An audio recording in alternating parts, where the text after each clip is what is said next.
Ar kada nors esate svarstę tapti spermos donoru? Jeigu taip, šitas filmas jūs privers abejoti.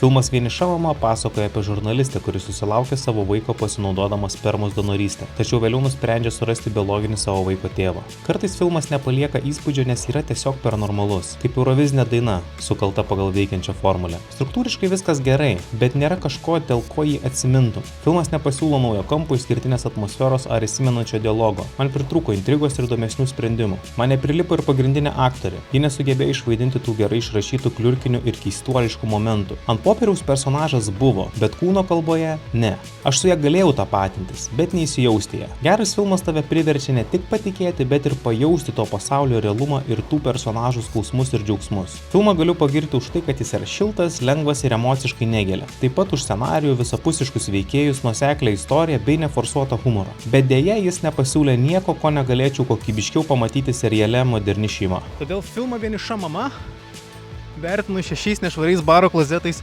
iš 10.